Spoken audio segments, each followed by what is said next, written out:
game of love, men are expected to be the hunters, but nobody taught us how to hunt. These words from relationship expert Dr. Robert Glover hit me like a truck, and they're truer now than ever. But here's the thing, we don't need to be hunters anymore. In fact, that mindset is holding us back. I will structure this video in 3 parts, so it will be easier for you to understand. Let's dive in. Part 1, the dating app war. You're on your favorite dating app, swiping through profiles with hope in your heart, but something feels off. It's like you're playing a game where the deck is stacked against you before you even start. Let me explain. Dating apps have become the go-to method for meeting potential partners in our modern world. But for many of you guys, they're more of a source of frustration than opportunity. And it's not just in your heads. Recent studies have shed light on some pretty shocking numbers that reveal just how disadvantaged men are on these platforms. On average, we have to swipe right 14 times more than women to get the same number of matches. That's not just bad luck or a lack of game. It's by design. The algorithms behind these apps often prioritize a small percentage of top male users, leaving the rest practically invisible in the digital dating world. And you know why? Because they want you to pay. This creates a vicious cycle that's hard to break out of.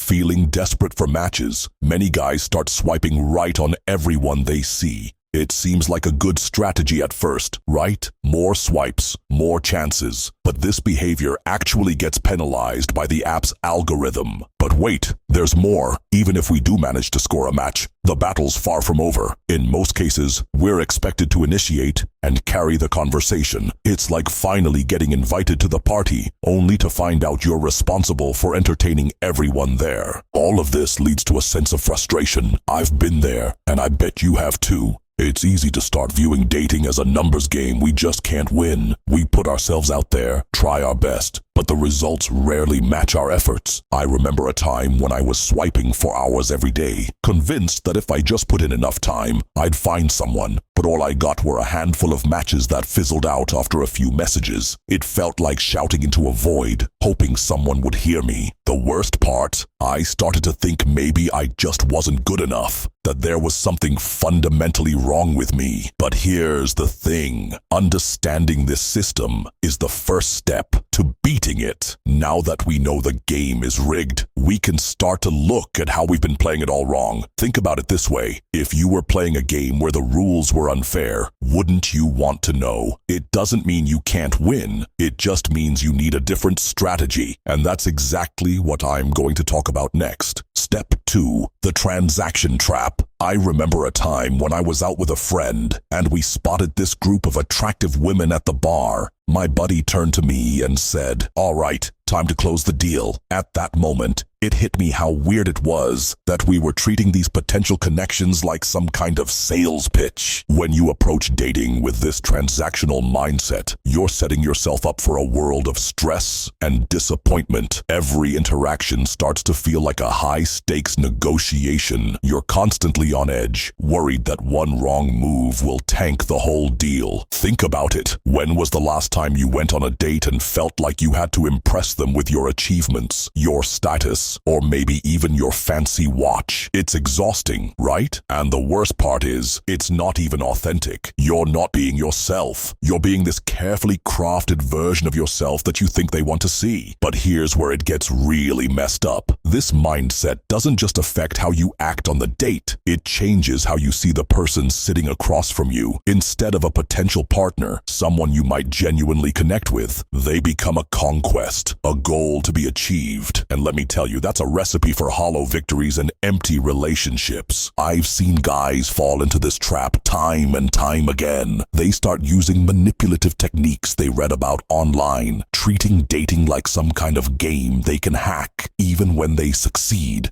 they end up feeling more empty than ever because deep down, they know the connection isn't real. And rejection? Oh man, rejection becomes this terrifying monster because when you're treating dating like a transaction, every no feels like a personal failure. It's not just that they weren't interested. It's like they're rejecting your entire being. That's a heavy burden to carry, and it's no wonder so many guys feel crushed by the dating scene. But here's the truth. Bomb I want to drop on you. Treating Treating dating like a transaction is a losing strategy for everyone involved. It's not just bad for you, it's bad for the people you're trying to connect with. It turns what should be a fun, exciting experience of getting to know someone into this weird, pressurized situation where nobody feels comfortable being themselves. Part 3. Dating is a professional skill. Here's the thing about dating that most guys get wrong. It's not about conquering or achieving. It's about growing. It's like you're unlocking a new level in the game of life. Now I know what you're thinking, but dude, I just want to get the girl. Trust me, I get it. But let me ask you this. What if you approached dating the same way you'd approach mastering a new skill? You wouldn't expect to bench press 300 pounds on your first day at the gym, right? So why put that kind of pressure on yourself when it comes to dating? Imagine treating your dating life like you're training for a marathon. You set goals, you practice regularly, and you measure your progress. But instead of tracking miles run or calories burned, you're focusing on things like number of genuine conversations initiated or moments of authentic connection created. If you do that, rejection becomes your best friend. In this new mindset, rejection isn't failure, it's feedback. It's data you can use to refine your approach and improve your skills. It's like when you're learning a new language and you mess up a word. You don't give up on the whole language, right? You learn from it and do better next time. Now, let's talk about something that scares the hell out of most guys: cold approaching. I can already feel some of you cringing, but listen carefully, because this is important. Cold approaching is like the free weight section of the dating gym. It's intimidating as hell at first, but it's where the real gains happen. Why? Because when you cold approach, you're not at the mercy of some algorithm deciding who gets to see your profile. You're not competing with 100 other simps for the same matches. I remember when I first started practicing cold approaches. Man, was I terrified. My heart would race, my palms would sweat, and my brain would go completely blank. But with each interaction, something amazing happened. I started to build what I call my emotional muscle. I became more resilient, more confident, and weirdly enough, more relaxed around women in general. And let me tell you, once I really got the hang of it, it was like a whole new world opened up. I felt this incredible sense of freedom. I realized that my dating success didn't depend on how many matches I got or how many likes my profile picture received. It all came down to me, my skills, and my willingness to put myself out there. When you stop seeing women as goals to be achieved and start seeing each interaction as a chance to learn and grow, something shifts. Suddenly, you're not just trying to impress her, you're present in the moment, actually listening and connecting.